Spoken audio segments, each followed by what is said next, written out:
దృష్టి ఎలా ఉంటే సృష్టి ఎలా ఉంటుంది, మన దృష్టి మారితే మన సృష్టి మారుతుంది అనే విషయాల్ని నిన్న చెప్పుకోవడం జరిగింది మనం. అయితే ఇక్కడ మన దృష్టి దేని మీద ఆధారపడి ఉంటుంది? మన అవగాహన మీద ఆధారపడి ఉంటుంది. ఒక వ్యక్తిని మనం అర్థం చేసుకున్న తీరు మీద ఆధారపడి ఉంటుంది. కాబట్టి ఈరోజు ఒక వ్యక్తి మంచోడా చెడ్డోడా అంటే ఏమని చెప్తాము? మంచోడని చెప్తామా చెడ్డోడని చెప్తామా?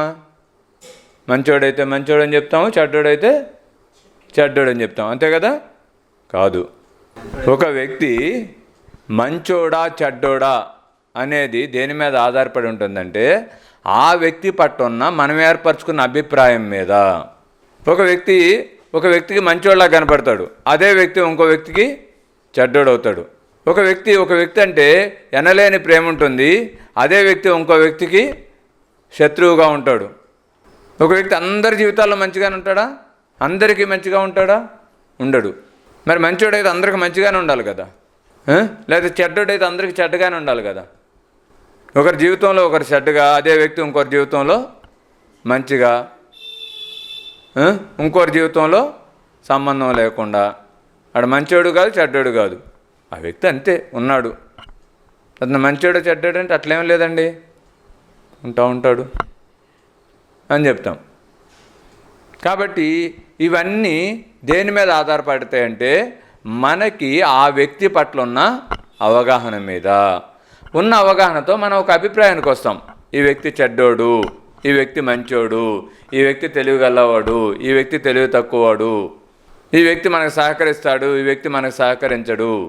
ఇవన్నీ కూడా దేని మీద ఆధారపడి ఉంటుంది? ఆ వ్యక్తి పట్ల మనకున్న అవగాహనతో ఒక అభిప్రాయానికి వస్తాము. కాబట్టి మనం ఏ వ్యక్తి పట్ల కూడా ఒక అభిప్రాయానికి రావాల్సిన అవసరం లేదు.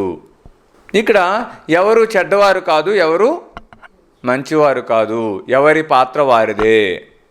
రామాయణంలో రాముడి పాత్ర రాముడిది, రావణుడి పాత్ర రావణుడిది, ఎవరి పాత్ర వారిదే.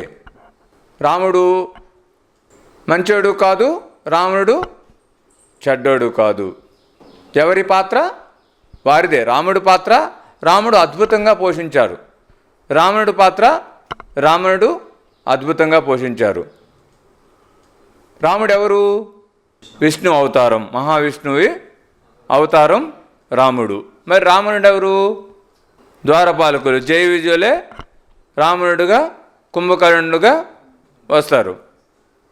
ఇప్పుడు జయ విజయులు ఎవరు? విష్ణు భక్తులు, విష్ణు దగ్గర విష్ణువుకు సేవ చేస్తూ ఉన్న దేవతా స్వరూపులు. మరి దేవతా స్వరూపులుగా ఉన్న జయ విజయులు విష్ణువుకి ద్వారపాలకులుగా సేవ చేసుకుంటూ ఉంటారు. అలా సేవ చేసుకుంటున్న తరుణంలో వారి దగ్గరికి ఎవరు వచ్చినా కూడా వాళ్ళని ప్రశ్నిస్తూ ఎందుకు వచ్చారని తెలుసుకుని వాళ్ళని విష్ణుమూర్తి దగ్గరికి పంపిస్తూ ఉంటారు. ఆ క్రమంలో బ్రహ్మదేవుని యొక్క కుమారులైనటువంటి 4 కుమారులు ఉంటారు. ఆ 4 ఈ యొక్క విష్ణుమూర్తిని కలవడానికి వస్తారు. అప్పుడు ఈ యొక్క జయ విజయులు వారిని ఆపుతారు. విష్ణుమూర్తి నిద్రలో ఉన్నారు, ఇప్పుడు శాదీరుతున్నారు అని చెప్పేసి వాళ్ళని ఆపుతారు. అప్పుడు ఆ యొక్క 4 మహర్షులు ఎవరైతే ఉన్నారో వారు ఆపినందుకు గాను ఈ యొక్క జయ విజయుల్ని ఏం చేస్తారు? శపిస్తారు. ఏమని? మీరు దైవత్వాన్ని కోల్పోయి మానవుల్లాగా భూమి మీద జీవించుగాక అని చెప్పేసి శపిస్తారు. ఆ శపించిన వెంటనే ఈ యొక్క సంభాషణ వింటూ విష్ణుమూర్తి వస్తారు. విష్ణుమూర్తి వీళ్ళు ప్రాధేయపడతారు. ప్రాధేయపడినప్పుడు నేను ఈ శాపాన్ని తీసేయలేను, కానీ మీకు పరిష్కారం ఇస్తానని చెప్పేసి మీరు మానవులుగా ఈ భూమి మీదకి వెళ్ళి 7 జన్మలు జీవించవచ్చు, లేదు అంటే నాకు దగ్గరగా జీవించాలంటే నాకు విరుద్ధంగా జీవిస్తూ రాక్షసులుగా జన్మ తీసుకుని 3 జన్మల్లో మీరు మరలా ఈ యొక్క వైకుంఠానికి రావచ్చు అని చెప్పేసి అప్పుడు ఎవరు చెప్తారు? విష్ణుమూర్తి ఆ యొక్క జయ విజయాలతో చెప్తారు. మరి ఆ విధంగా ఆ జయ విజయులు ఒక్కొక్క యుగంలో ఒక్కొక్క అవతారంలో వచ్చారు. ఒకసారి హిరణ్యాక్షుడు హిరణ్యకశిపుడుగా, ఒకసారి రావణుడు కుంభకర్ణుడుగా, ఒకసారి శిశుపాలుడు దంతవక్రుడుగా ఈ భూమి మీదకి రాక్షస రూపంలో విష్ణువునికి వ్యతిరేకంగా ఈ యొక్క భూమి మీద జన్మ తీసుకోవడం జరిగింది. అంటే రామాయణం రాముడి యొక్క పాత్ర క్రియేట్ అవ్వకముందే తెలుసు.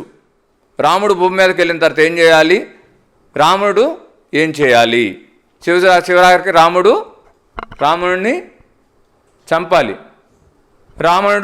రాముడి చేత చంపబడాలి. దానికోసమే జయవిజయులు భూమి మీదకి వచ్చారు. ఆ యొక్క మహావిష్ణువు అవతారంలో ఉన్న రాముడి చేత చంపబడడానికి, ఆ యొక్క మహావిష్ణువు యొక్క అవతారం అయినటువంటి వారాహి అవతారంలో చంపబడడానికి, హిరణ్యాక్షుడుగా, నరసింహస్వామి అవతారంలో చంపబడ్డానికి హిరణ్యకశిపుడుగా, మరి కృష్ణ అవతారంలో చంపబడడానికి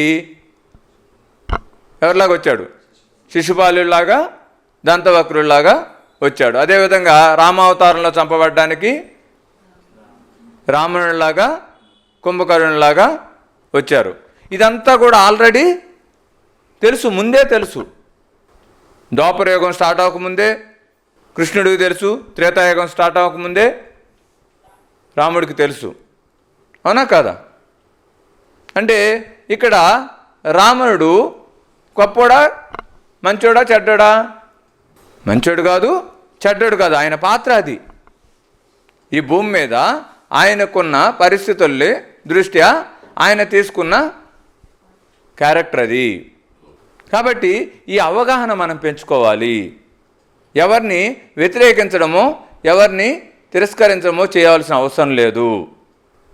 మనము ఎలా అయితే ఆ యొక్క జయవిజయులు ఒక్కొక్క యుగంలో ఒక్కొక్క పాత్ర తీసుకున్నారో ఆ యొక్క మహావిష్ణువుకు అనుకూలంగా, ఆ మహావిష్ణువుని చెంత చేరడానికి, ఆ మహావిష్ణువుతో కలిసి జీవించడానికి, ఆ యొక్క రాముడు పాత్ర ఎందుకు తీసుకున్నాడు? విష్ణువు పట్ల ఉన్న ప్రేమతో, భక్తితో. అంతే తప్పనించి విష్ణువు పట్ల ఉన్న కోపంతో కాదు. ఈ మధ్యకాలంలో గుంటూరు కారం సినిమా వచ్చింది. సినిమాలో ఒక డైలాగ్ ఉంటుంది. అందరూ సినిమా ఫెయిల్ అన్నారు, కానీ దానిలో ఒక డైలాగ్ ఉంటుంది, ప్రేమను చూపిస్తేనే ప్రేమించినట్లా అని చెప్పేసి. అక్కడ కొడుకంటే తల్లికి ఎనలేని ప్రేమ ఉంటుంది, కానీ ఆ ప్రేమను చూపిస్తే వాళ్ళ తండ్రి ఎక్కడ ఆ పిల్లవాడిని చంపేస్తాడన్న భయంతో ఆ ప్రేమను చూపించలేదు. కాబట్టి మనకు ప్రేమను చూపిస్తేనే ప్రేమించినట్లు కాదు. ఇక్కడ ఈరోజు స్టోరీ ఇదే. ఎవరి పాత్ర వాళ్ళు అద్భుతంగా పోషించారు రామాయణంలో. రాముడి పాత్ర ఎంత అద్భుతంగా పోషించాడో రావణుడి పాత్ర కూడా అంతే అద్భుతంగా పోషించాడు. రాముడి యొక్క పాత్రను అద్భుతంగా పోషించాడు కాబట్టే రాముడు ప్రపంచానికి దేవుడయ్యాడు, గొప్ప అవతారమూర్తిగా ప్రపంచ స్థాయిలో నిలిచాడు. అదే రావణుడి క్యారెక్టర్ లేకపోతే రాముడు మహావతారం అయ్యేదా? రామావతారం అంత ప్రసిద్ధి గాంచేదా? కాబట్టి ప్రతిదీ కూడా ఒక క్రియేషనే, ఒక స్టోరీనే. ఆ స్టోరీ ప్రకారమే అక్కడ ఆ కథ అంతా నడిచింది, ఆ రామాయణం అంతా నడిచింది, ముందు రాసుకున్న స్క్రిప్ట్ ప్రకారమే. అదేవిధంగా మన జీవితం కూడా అంతే నడుస్తుంది. ఇప్పుడు ప్రకాష్ రాజు ఉంటాడు. ప్రకాష్ రాజు పోకిరి సినిమాలో ఒక విలన్ క్యారెక్టర్ వేస్తారు, అందరినీ ఇబ్బంది పెడుతూ ఉంటాడు. అదే ప్రకాష్ రాజు సీతమ్మవాకిటి సిరిమర్శెట్టి సినిమాలో కనిపించిన ప్రతి వ్యక్తితో నవ్వుతూ, చిరునవ్వుతో అందరినీ కలుపుకుంటుంటాడు. ఇద్దరు ప్రకాష్ రాజులే, కానీ పోకిరి సినిమాలో క్యారెక్టర్ వేరు, సీతమ్మవాకిటిలో సిరిమర్శెట్టి సినిమాలో క్యారెక్టర్ వేరు. రెండు ప్రకాష్ రాజు కాదు. ఆ క్యారెక్టర్ ప్రకాష్ నిజం కాదు, ఈ క్యారెక్టరు రెండూ నాటకమే. నిజమైన ప్రకాష్ రాజు వేరే ఉన్నాడు, నిజమైన జయ విజయులు వేరే ఉన్నారు. హిరణ్యకశిపుడైనా రావణుడైనా ఎవరైనా కూడా ఏంటి ఇవన్నీ కూడా క్యారెక్టర్స్. నువ్వు ఈ జన్మలో నువ్వు ఎంచుకుని వచ్చిన క్యారెక్టరు. కాబట్టి మనము అవగాహనతో ఉండాలి, అవగాహన పెంచుకోవాలి. ప్రతి ఒక్కరి పట్ల మనము ఒక అభిప్రాయాన్ని ఏర్పరచుకుని మనము ఇతను మంచోడు ఇతను చెడ్డోడు అని ఒక స్టాంప్ వేయాల్సిన అవసరం లేదు, ఒక కంక్లూజన్ రావాల్సిన అవసరం లేదు. అక్కడ అందరూ మంచోళ్ళే, అక్కడ అందరూ జైవిజుల్లాగా దైవస్వరూపులే.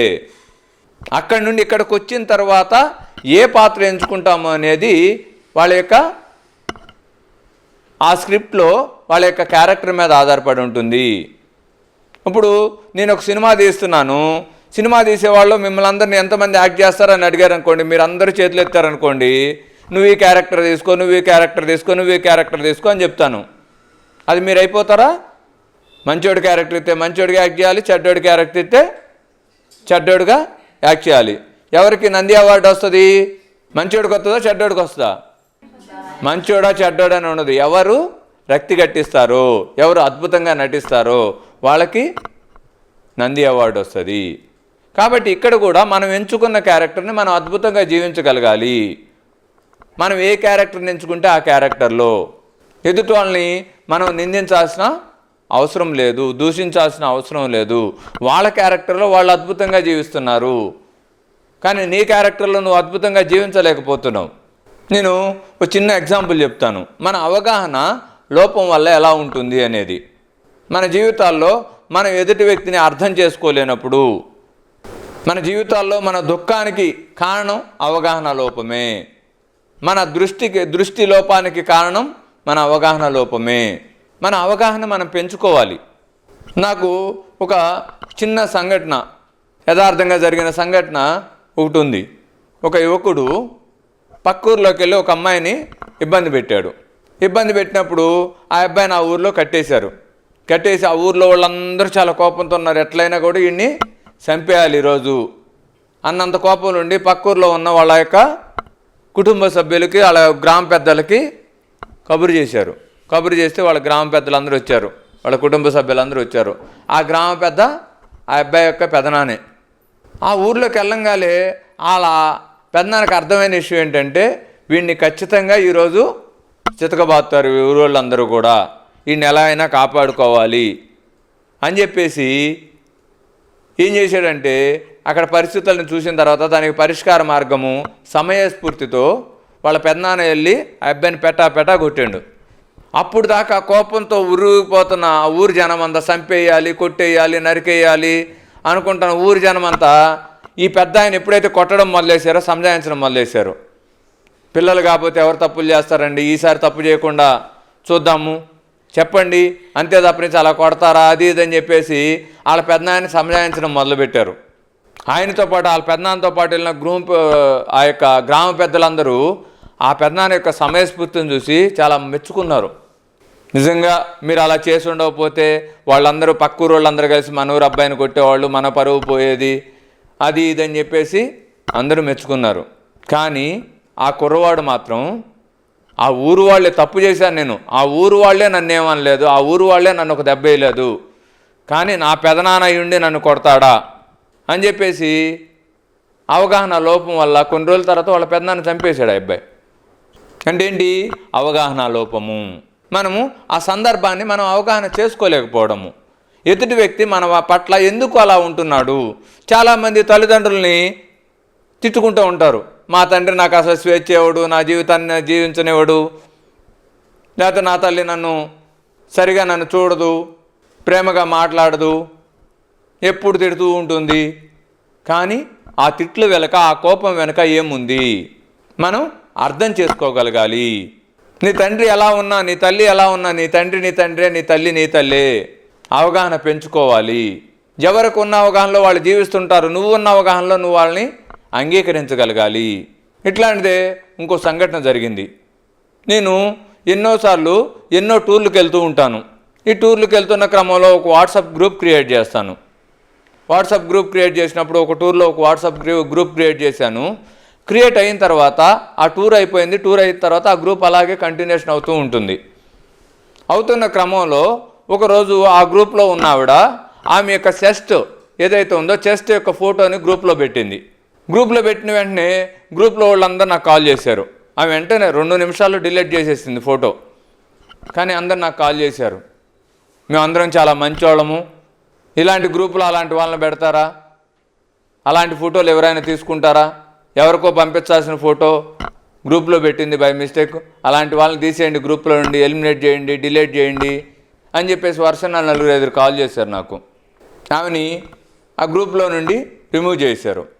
నిజంగానే ఆవిడ వేరొకరు పట్టబోయిన ఫోటో ఆ గ్రూప్లో పెట్టింది. అలాంటి ఫోటోలు ఎవరన్నా వేరే పంపుకుంటారా అని ప్రశ్నించారు. కానీ కొంతకాలం తర్వాత అర్థమైన విషయం ఏంటంటే నిజంగానే ఆ ఫోటో వేరే వాళ్ళకి పంపబోయే గ్రూప్లో వచ్చింది. ఎవరికి పంపబోయే గ్రూప్లో వచ్చిందా అంటే ఒక డాక్టర్గా పంపబోయే.